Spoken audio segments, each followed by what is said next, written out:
Oi, pessoal! Hoje eu vou falar sobre uma pergunta que todo mundo me faz. Qual o primeiro passo para praticar yoga? Para começar do zero, para você que nunca praticou, para quem nunca fez uma asana, qual é o primeiro passo? Então eu vim compartilhar aqui, afinal, o que eu entendo como sendo mais importante para praticar, começar a sua prática de yoga, para você que nunca fez antes. Baseado na minha experiência, baseado no que eu vivi também. Então eu comecei a buscar o yoga, eu estava com crise de ansiedade, tinha acabado de ser mãe, estava tentando me encontrar ali profissionalmente, e eu comecei a estudar o yoga pela filosofia, porque sempre que eu procurava o que é yoga, me vinham as posturas, que são as asanas, que hoje eu conheço como asanas, hoje eu entendo o que são, mas eu via um monte de postura que pareciam exercícios para mim. E eu via também sobre um estilo de vida, que yoga era muito mais do que aquilo, mas yoga era também um estilo de vida. E eu pensava, mas como? Eu quero viver melhor, eu quero ter mais bem-estar, eu estou buscando qualidade de vida, estou buscando mais autocuidado na minha rotina, mas como eu vivo o estilo de vida do yoga? O que é esse estilo de vida? E na verdade eu fui entendendo e comecei a estudar e me encantei muito por esse universo da filosofia do yoga, dos estudos do yoga, que são estudos antigos, lá da Índia, em sua maioria, escritos em sânscrito, e são estudos que eram feitos por sábios lá atrás e são atemporais, são usados até hoje. Então, um desses estudos, feito por Patanjali, que é um grande sábio aí do yoga, considerado um pai do yoga, que escreveu o Yoga Sutra, né, de Patanjali, quem quiser dar uma pesquisada, vale muito a pena. Ele diz que o primeiro passo para o praticante de yoga, para quem quer praticar yoga, é conhecer os yamas. E o que são esses yamas? Então eu vim compartilhar aqui com vocês um pouquinho disso, porque eu acho muito importante nós identificarmos esses yamas, que são códigos de ética, coisas que a gente pode trazer na nossa rotina, atitudes que a gente precisa policiar, que envolve nós e nossas relações, né? Nossa relação com o externo, com o que está à nossa volta. Nós recebemos estímulos, comunicações de todos os lados e a gente tem que lidar da melhor forma, construir relações melhores, construir uma rotina melhor, um trabalho melhor. Tudo isso influencia no nosso dia a dia, influencia na nossa rotina, e os yamas vão falar um pouquinho disso, na nossa relação de dentro para fora. É a nossa relação de dentro para fora. Então, tudo começa dentro e se expande ao que está ao nosso redor, como nós vamos lidar com isso. Então, antes da gente chegar na asana, antes da gente querer fazer qualquer postura, a gente precisa compreender e identificar onde a gente encontra esses yamas no nosso dia a dia, onde estão esses yamas na nossa rotina. Então, a primeira coisa, claro, isso foi escrito lá atrás e existem diferentes interpretações. Então, são 5 yamas, mas cada um, eu vou dar alguns exemplos, interpretações minhas e exemplos pelo que eu estudei, o que eu peguei com mestres, professores e também dentro da minha experiência, da minha rotina, mas eu convido você a um exercício. Você vai anotar esses 5 yamas que eu vou passar nesse vídeo e você vai identificar onde estão cada um deles na sua rotina, onde estão, como você pode melhorar e como você pode trabalhar. Então, eu não vou nem citar os nomes em sânscrito, eu vou falar de uma forma bem prática e bem simples para você conseguir identificar e trabalhar isso de forma tangível na sua rotina, no seu dia a dia, para você ter mais bem-estar. Então, o nosso primeiro yama é o yama da não violência. E quando a gente fala de não violência, é muito além, claro, nós não devemos agredir as pessoas, é um código básico aí de ética, de conduta social, a não agressão, a não violência. Sabemos que a violência não resolve nada. Violência gera violência. Se você for violento com alguém em palavras, em gestos, consequentemente a pessoa vai revidar. E Eu sou formada em comunicação, sou formada em jornalismo e sou apaixonada pelo universo da comunicação. E antes mesmo de estudar o yoga, eu já estudava a questão da comunicação, como a comunicação influencia a nossa vida, nossas relações. E a comunicação positiva, a comunicação não violenta, fala muito sobre isso. Eu pude entender a relação, como comunicação também está totalmente ligado com o yoga, com essa parte da nossa rotina, das nossas relações, do nosso dia a dia, porque a comunicação positiva vai dizer sobre isso. A forma como eu me expresso, a forma como eu me comunico a minha imagem, me comunico verbalmente, fisicamente, vai refletir no retorno dessa comunicação. Então, se você fala algo negativo, você vai receber algo negativo de volta. Então, se você acha que a comunicação do outro com você tá difícil, tenta avaliar a sua comunicação. E quando a gente fala de não violência, são os limites que a gente coloca também no nosso corpo, é saber qual o seu limite, né? Será que eu estou me alimentando bem? Estou me alimentando como o meu corpo merece, como o meu corpo precisa? Não significa me privar de tudo, mas significa eu saber limites. Eu não posso ser violento com o meu corpo. Se eu sei que algo que eu como vai me fazer mal, por que eu vou fazer aquilo? Eu estou sendo violento com o meu corpo. Então a gente tentar policiar isso. Se eu vou fazer uma asana, eu sei que eu posso ir até tal ponto. Se passar daquilo, eu vou acabar me machucando, eu vou acabar ficando com dor, eu tenho alguma limitação, eu preciso respeitar o meu corpo. Isso serve para tudo. Então a não violência é com o outro, com a comunicação que nós usamos, com as relações, mas também é muito com a gente, com nós mesmos. Como você é com você? Você é não violento com você mesmo? Como é a sua comunicação positiva interna, né? Então a gente tentar fazer essa autoanálise e praticar uma comunicação positiva com o outro, com a gente. E tudo isso vem muito do autoconhecimento, né? Quanto mais a gente se conhece, mais a gente consegue se conectar com o que verdadeiramente importa, com a nossa essência, a gente consegue transmitir isso melhor. E tudo isso vai fluindo. Então, o primeiro yama vai falar sobre a não violência, que é um pouquinho sobre isso que eu falei, e eu deixo aqui também para você fazer a sua reflexão sobre onde está a não violência para você, o que é a não violência dentro da sua rotina, tá bom? O segundo yama é o falar a verdade. E quando a gente fala em dizer a verdade, ser verdadeiro, é muito amplo, né? No sentido amplo, não é só em não mentir em coisas corriqueiras, mas é ser verdadeiro com você mesmo. A gente vai ver que os yamas, eles estão muito conectados, né? Então, da mesma forma, você saber os seus limites é também ser verdadeiro com você, ser verdadeiro com o outro. Existe a peneira de Sócrates, que ele fala sobre as 3 peneiras da comunicação. Então, antes de transmitir uma mensagem, antes de comunicar algo, a gente tem que refletir e ver se essa informação passa por 3 peneiras. A primeira peneira é a da verdade, então entra nesse segundo yama nosso.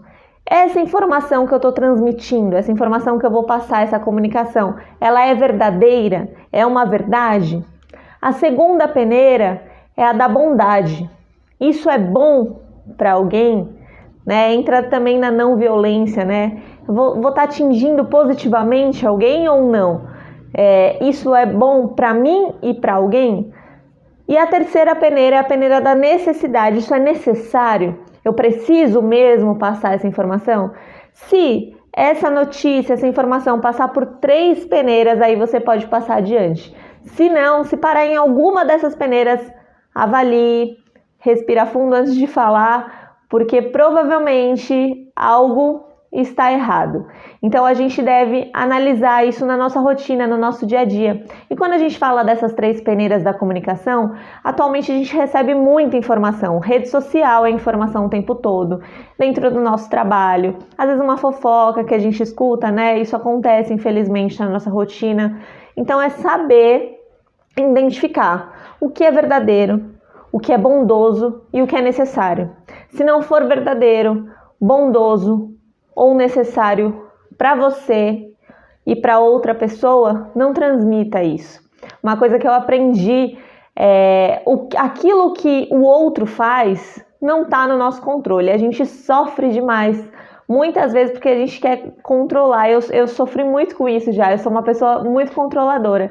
E eu sofria porque eu queria controlar todo mundo, eu queria cuidar de todo mundo ao meu redor, queria controlar o que todo mundo estava fazendo para sair tudo certo, para sair tudo em ordem. E aí a gente sofre demais, porque a gente não controla a palavra do outro, o pensamento do outro, a atitude do outro.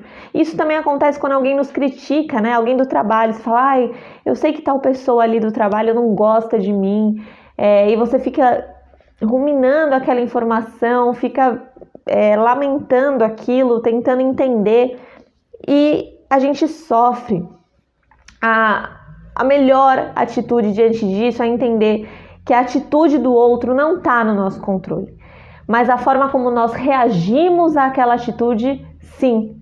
Então é isso que o yoga vai ensinar. O yoga não vai dizer que você não vai se frustrar, que você vai ser zen o tempo todo. Eu não sou zen o tempo todo, mas o yoga me ensina a lidar melhor através desses conhecimentos. Por isso que eu digo que esse é o primeiro passo.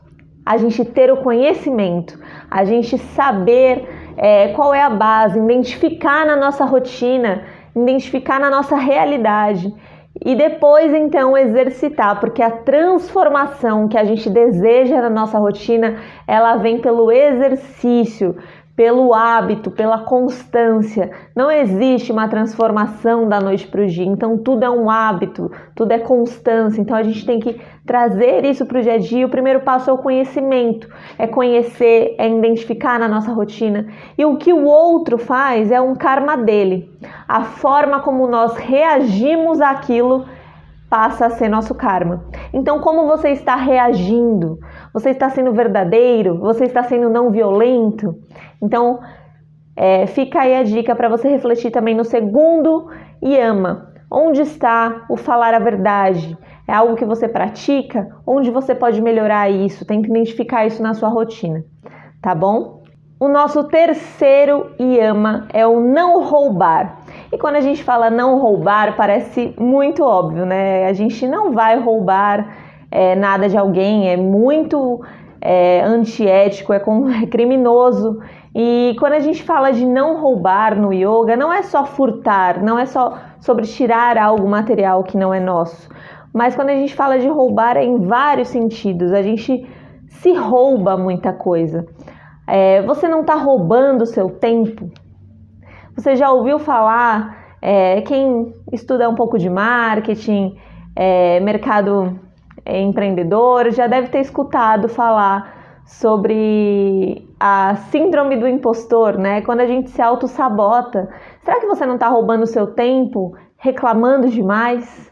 Será que você não está roubando o seu tempo olhando demais a vida do outro ali na rede social? Isso é uma reflexão que serve para todo mundo. A vida que a gente tem hoje em dia é muito baseada nisso, em rede social, em comparações, em aparências. E quando a gente fala de não roubar, vai muito além do sentido literal, né? Do sentido que nós conhecemos, de roubar algo do outro, materialmente falando. Mas às vezes a gente se rouba muita coisa, a gente se auto-sabota, a gente rouba o nosso tempo, rouba nossas oportunidades por não querer se abrir a novos conhecimentos. É aquela coisa, yoga não é pra mim, não, isso não dá pra mim, isso não é pra minha rotina, mas você nem tentou, você nem começou. Será que você não está se roubando a oportunidade de fazer diferente? Mas por que fulano consegue alguma coisa e eu não? Você não está roubando, né, o seu tempo, perdendo o seu tempo, enquanto você poderia estar fazendo algo por você? Então, não roubar fala sobre isso. Quando a gente julga a vida do outro, você está roubando o direito do livre-arbítrio do outro, dele ser quem ele quer ser, dele fazer o que ele quer fazer. Então, onde está o não roubar na sua rotina? Quando a gente fala de não roubar, é sobre isso, dentro dessa reflexão, mas que você possa abrir essa reflexão, tentar refletir o que seria um não roubar. Será que você está se roubando algo de alguém? Né? Às vezes a gente quer resolver tanto a vida do outro que a gente rouba a liberdade dele fazer as escolhas dele, né? A gente tem essa coisa às vezes com quem a gente ama. Eu sempre tive muito isso e eu aprendi a lidar, a super proteção. A gente quer cuidar tanto, fazer tanto que a gente não deixa a pessoa escolher, fazer, e às vezes é necessário a pessoa tomar as atitudes, mesmo que ela erre, e você tá ali para dar o apoio, mas não para escolher por ela. Então, o não roubar pode dizer também sobre isso, o quanto roubamos o direito do outro caminhar e o nosso direito, a nossa oportunidade de fazer a diferença na nossa própria vida. A gente se auto-sabota muito. Então, fica essa reflexão. O quarto yama é um yama um pouco polêmico que fala sobre a não ganância. E muita gente fala, o yoga fala que a gente não tem que ser ganancioso, tem que ser desapegado, então eu não preciso de roupa, eu não preciso me arrumar, eu tenho que ser desapegado de tudo. E não é isso. Eu não posso gostar de dinheiro, não tenho que ter ambições na vida, e não é isso. A gente deve sim querer trabalhar, ganhar dinheiro. Dinheiro é bom, é uma energia importante que faz parte da vida. É uma moeda de troca valiosa. E o yoga não diz para você ser desprendido, não ganancioso, de não querer crescer. Crescer é importante, é necessário. A gente precisa crescer materialmente, espiritualmente, emocionalmente. Para a gente viver essa experiência, a gente precisa do material também. Então, a não ganância não vai dizer para você estagnar ou para você deixar de lado os seus sonhos, os seus desejos, mas vai dizer, tome cuidado com os excessos. Quando a gente fala de não ganância dentro desse conhecimento do yama, ele diz sobre os excessos materiais, em comida, em prazeres sexuais, em tudo que é material, até na questão do próprio dinheiro, né? Quando a gente é ganancioso, e ser ganancioso é não estar satisfeito com o que se tem, né? Eu acho que diz muito sobre isso. Então, qual é o oposto disso? É exercitar a gratidão, que por mais simples que pareça, por mais que você fale, eu sou grato, eu coloco ali na minha rede social, #gratidão, né? Todo mundo já colocou #gratidão na rede social, mas é muito mais do que isso.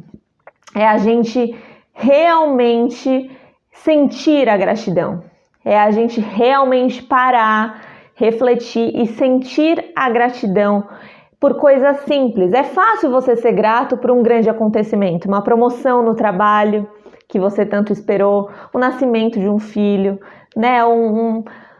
Uma data especial para a sua vida, na vida de alguém que você ama. Então, ser grato por grandes momentos, por grandes acontecimentos é fácil. O difícil, o que precisa ser exercitado é a gratidão nos detalhes, em coisas do nosso dia a dia, em situações do nosso dia a dia que a gente deixa passar, que se tornam corriqueiras e que a gente precisa exercitar a gratidão.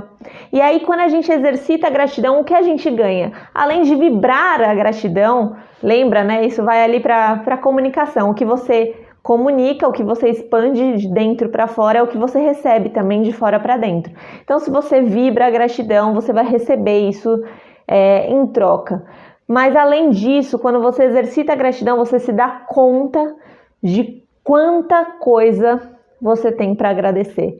Então, o exercício que eu costumo recomendar, se você quiser fazer o potinho da gratidão, que eu já passei esse exercício na minha rede social, mas tem também um exercício bem simples, quando você estiver voltando do trabalho para casa, no seu dia a dia, ali na sua rotina, você pode fazer mentalmente. Para cada dedo das suas mãos, você vai pensar em um motivo pelo qual você é grato naquele dia. Então, são pelo menos 10 motivos naquele dia. Por você ter acordado com saúde, por você ter conseguido trabalhar, por você ter o alimento na mesa, por você ter escutado os passarinhos cantar, por você ter ali o seu bichinho de estimação, não sei, você vai refletir dentro da sua rotina, cada um tem a sua realidade, cada um tem os seus motivos, as suas chamas, né? Então que você possa todos os dias exercitar isso e se lembrar. Às vezes a gente reclama, fala, ai que dia cansativo, mais um dia de trabalho, mais um dia com problema, mais um dia que meu chefe brigou comigo ali, mas a gente não exercita a gratidão. Então a não ganância vai falar sobre isso, sobre os exageros materiais e sobre a gente viver baseado nisso. Não significa que não precisamos do material, que não é bom você ter ali um momento de lazer, de prazer, mas que você precisa refletir. Você está vivendo baseado no quê? Né? A sua vida está baseada no quê? Porque quando a gente não consegue se saciar, não consegue se satisfazer com nada, a gente cai na ganância. Então a gratidão ajuda a enxergar isso, a enxergar as coisas boas que já temos, para a gente poder dar mais valor para essas coisas que passam batido e que às vezes a gente acaba sempre querendo mais e não dando valor para o que a gente já tem. E é aquela frase que você já deve ter escutado de alguém próximo, eu já escutei, que é: naquela época eu era feliz e não sabia. Hoje você é feliz. A felicidade não é algo constante, você não precisa estar todo dia saltitando e radiante. A felicidade tem picos, a gente tem momentos muito felizes, mas a gente tem que exercitar, fazer esse exercício aí da gratidão, da felicidade, para poder se lembrar todos os dias de quantas coisas acontecem e às vezes a gente deixa passar. Né? Então, a não ganância traz essa reflexão. O ensinamento do Yama da não ganância traz isso pra gente. E eu convido você também aí a refletir. Onde está a não ganância na sua vida? Né? Não só no sentido literal ali do dinheiro. Lembra? Nada é no sentido tão literal. Pode ser também no sentido literal, mas a gente também levar para um sentido mais amplo. Tentar refletir dentro da nossa rotina outros pontos. Tá bom? E o quinto e último Yama é o Yama do não apego. E o não apego não é você ser, como eu disse no Yama passado, não é você ser desprendido, falar: então agora eu não preciso mais trabalhar, eu não preciso mais das minhas roupas, eu não preciso mais de nada. Não é isso, não é sobre isso, mas é sobre entender o quanto as coisas são transitórias. É de fato entender o que realmente importa na vida. O que realmente importa. Esse celular não é meu, né? Ele é algo transitório.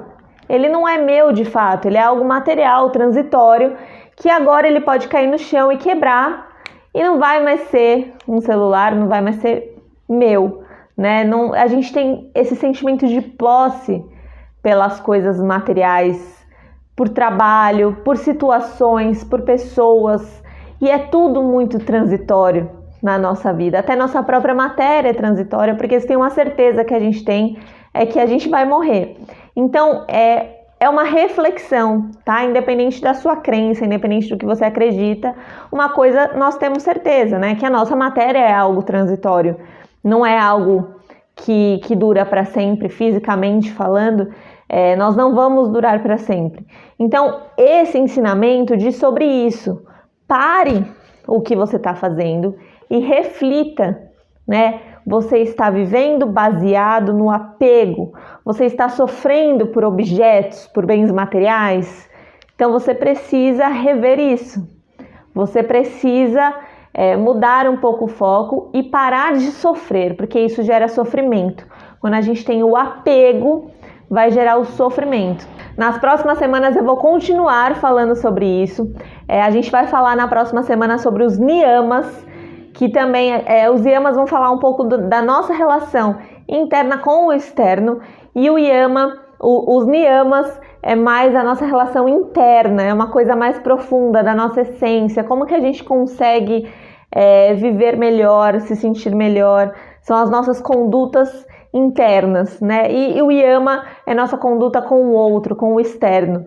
Então, a gente vai falar sobre os niyamas e também na outra semana sobre os kleshas, que são os sofrimentos, o que gera o sofrimento. Então, o apego, o não apego, é sobre isso, é você refletir ao que você está apegado, né? Não é ser desprendido, nós precisamos, como eu disse, das coisas materiais, é bacana, você pode desejar, você pode ter, mas não sofrer com isso, não viver uma vida baseada somente nisso, nesse apego. É entender que esse celular é meu, até quando ele me servir. Quando não servir mais, tudo bem, eu entendo que já passou, já encerrou aquele ciclo. O mesmo serve até com as pessoas. A gente ama demais as pessoas, a gente quer todo mundo perto, mas entender que as pessoas têm ciclos, que as pessoas têm momentos, e respeitar. O amor é isso. O amor, e quando eu digo amor, não é só amor de relação, é amor de família, amor de amizade. Respeitar, falar, poxa, aquela pessoa está num outro momento, né? É um momento diferente do meu. Entender que, poxa, são ciclos, aquela pessoa não vai agir do jeito que eu quero, né? Cada um tem seu ciclo, cada um tem o seu momento. Então, é desapegar disso, de não querer controlar tudo, de não se apegar tanto ao que não importa de fato, né? A gente entender o que realmente importa. Eu costumo dizer que tudo na vida é energia. Tudo que a gente faz na nossa vida, a gente dispensa energia. Somos feitos de energia. Então, para levantar um braço, eu estou dispensando energia. Para falar aqui, eu estou dispensando energia. Você parou para me assistir, você está dispensando a sua energia. Então, no que você está colocando a sua energia? No que você está colocando a sua força? Coloque a sua força em coisas que realmente importam. Coloque a sua força em coisas que realmente importam, que realmente fazem sentido, que realmente agreguem a sua vida. Se traz incômodo, se traz sofrimento, reveja, né? Porque não é para ser assim. Não é para existir esse sofrimento. A gente pode ter uma rotina melhor, a gente pode ter mais autoconhecimento, a gente pode buscar viver melhor e lidar melhor com as coisas. Não é não ter mais sentimentos ruins, mas é aprender com eles, é conseguir lidar melhor quando eles chegarem, porque a gente consegue controlar o que está dentro de nós, não o que está acontecendo de fora para dentro, mas sim de dentro para fora. Então, eu espero vocês nas próximas semanas para a gente continuar esse tema tão importante e para você começar hoje, agora, a sua reflexão. Se você reflete, se você estuda, se você identifica esses pontos na sua rotina e exercita, você já é praticante de yoga, você já está dando o primeiro passo para praticar yoga.